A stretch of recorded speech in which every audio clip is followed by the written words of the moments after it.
Hello everyone, and welcome to Keep BB. I'm Jianfeng. And I'm Hanya. Did you ever think about how robots changed?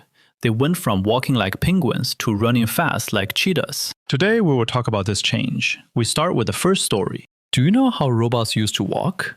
Like a table moving. A table? You mean a table with 4 legs? Yes. Later, Raber saw a robot with 6 legs. Its movement made him say, "This looks like a table moving." What do you mean? How can a robot walk like a table? Because before each move, it first stands still. Then it lifts one leg and puts it down. Then it stands still again. Then it moves the next leg. Each step is a separate, stable position. Oh, like a table. You push it, it stops. Then push it again. Yes, but Reber thought something was wrong. Animals don't walk like that. He thought this way uses up all the energy each time. It doesn't pass the energy to the next step. It's very inefficient. So he was thinking about energy? Yes, he saw that when animals run, they save energy. For example, a rabbit's tendons are like rubber bands. When it pulls its legs in, the tendons tighten. Then it jumps forward. Like a bow? Pull it tight and then let go? Yes, when the rabbit lands, energy is stored again. Then it jumps out, passing the energy to the next step. Animals don't start from zero every step. But at that time, the main focus of robot research was walking. If it could walk steadily, that was good enough. Was Raybert's idea accepted? He didn't build a robot right away. He graduated from MIT in 1977. His PhD thesis was using state space models to control and learn movement. That sounds very theoretical. But it was important. That paper gave a math base for legged robot movement later. So that idea later became the Boston Dynamics robots? Yes, but there's more to the story, like how the first robot that could run was born. Should we go on? But the base for robot movement control was a 1977 MIT PhD thesis. That year, a young man named Raybert finished school. His title was Using State Space Models to Control and Learn Movement. A PhD thesis? That sounds very hard. What did it say? And how did it become the base for legged robot movement? Imagine we want a robot to do a simple action, like reaching for a cup. It needs to move many joints. The old way was to use a table. You list numbers for each joint. Moving is like matching this table. That sounds easy. What is the problem? The problem is that movement is continuous. From A to B, you need a table. From B to C, you need another. Many tables match. Data grows very big, and you cannot compute. So how did Raybert solve it? He made each action a vector that is like going to a higher dimension. For example, if a robot has one moving part, like a slider from 0 to 100, you only need one number. If it has 2 moving parts, you need 2 numbers, like in a 2D space. Like a point on a graph, right? Yes, if a robot has 100 degrees of freedom, you can find one point in a 100-dimensional space. That point shows the robot's state. For drinking water, the hand, arm, and mouth each have a number. The whole state is a vector. So drinking water is point A. Putting down the cup is point B. Then we compute the robot's path from A to B? Right. The most important thing is to compute the transformation between vectors. That makes robot movement a machine learning problem. With math, we compute it logically. It becomes a science problem. Then we can compute, check, and fix it. This paper later became the foundation of robot control. So where did Raybert go after graduation? After 1977, he went to NASA. But the real story of legged robots was just beginning. We're about to tell the story of Big Dog. He got the money and a job at CMU. Then Raybert started his leg lab in 1980. He had military money and began to work on his ideas. But with government money, his goal was not just a spring leg. He had to solve the big promise. Robots must move on uneven ground without falling. So how did robots move back then? The main way was walk a step, stop. Then walk a step, stop. That is static balance.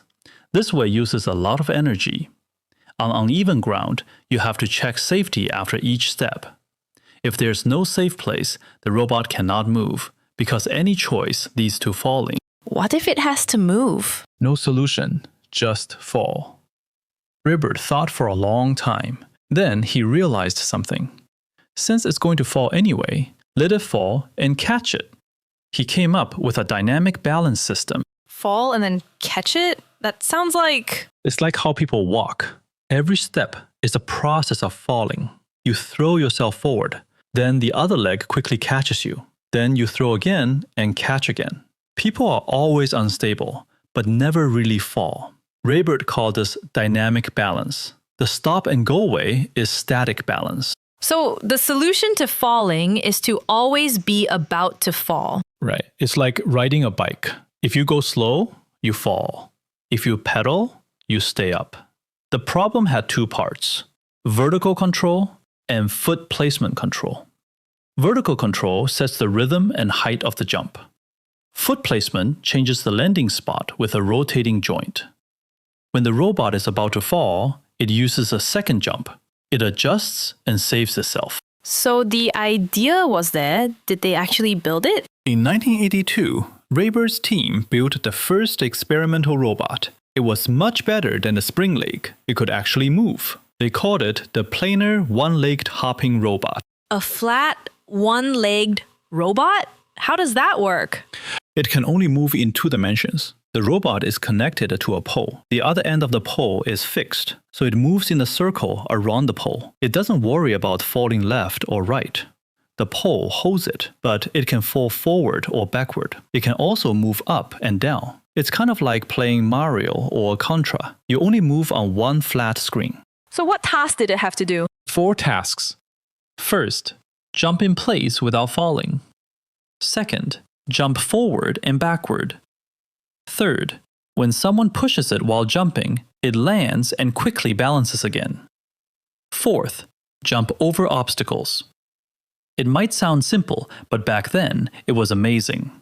That dynamic balance idea later became the base for many legged robots. So after that leg worked, was the next step to go to 4 legs? Yeah, Raybert promised the military to go from 1 leg to 4. The success of the one-legged robot gave him the confidence to build a 4-legged robot. But going from flat to 3D and from 1 leg to 4, there was a big problem to solve. People often think robots are like toys, small, cute, and shaky.